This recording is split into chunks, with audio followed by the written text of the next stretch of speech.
ছয় জনগোষ্ঠীৰ বিশেষভাৱে যেটো জনজাতিকৰণৰ দাবী সেই দাবীটোৰ এটা সমাধান সূত্ৰ ওলাব লাগে। চৰকাৰ এই ক্ষেত্ৰত অত্যন্ত সংবেদনশীল অত্যন্ত গুৰুত্ব দিছে এই বিষয়টোক লৈ আৰু 25 নৱেম্বৰ বিধানসভা অধিৱেশনৰ সময়তেই চৰকাৰে এটা ৰিপৰ্ট কেন্দ্ৰীয় গৃহ মন্ত্ৰালয় আৰু RGI লৈ প্ৰেৰণ কৰিব। গতিকে আমি এই ক্ষেত্ৰত কোনো ৰাজনীতিৰ কোনো কথা নাই যে ছয় জনগোষ্ঠী হওক বা অন্য সকলেও যাতে এই জনজাতিকৰণ প্ৰক্ৰিয়াত কোনো ধৰণৰ তেওঁলোকৰ বহুত বেছি ক্ষতি একো নহয়।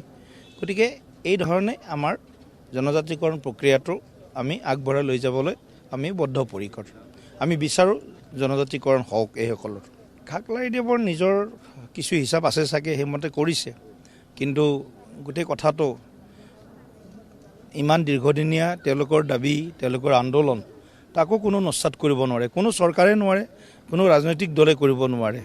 ভাৰতীয় জনতা পাৰ্টি আমি বিচাৰোঁ আমাৰ যিসকল জনগোষ্ঠীয়ে নিজৰ দাবী বা নিজৰ যি সমস্যা এই সমস্যাবিলাক তেওঁলোকে বেকত কৰি আছে, আন্দোলন কৰি আছে। গতিকে এই আন্দোলনৰ প্ৰতি সঁহাৰি জনোৱাৰ দায়িত্ব আমাৰ সকলোৰে। ছয় জনগোষ্ঠীৰ বিশেষভাৱে যেটো জনজাতিকৰণৰ দাবী সেই দাবীটোৰ এটা সমাধান সূত্ৰ ওলাব লাগে।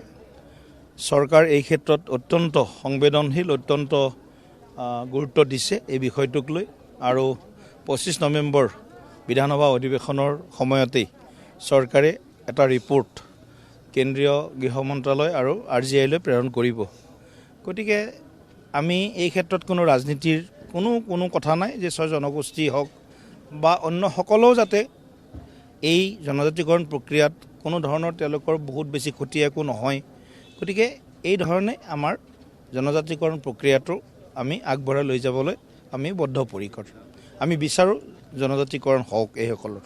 খাকলাৰিদেৱৰ নিজৰ কিছু হিচাপ আছে চাগে সেইমতে কৰিছে, কিন্তু গোটেই কথাটো ইমান দীৰ্ঘদিনীয়া তেওঁলোকৰ দাবী তেওঁলোকৰ আন্দোলন তাকো কোনো নস্যাৎ কৰিব নোৱাৰে, কোনো চৰকাৰে নোৱাৰে, কোনো ৰাজনৈতিক দলে কৰিব নোৱাৰে।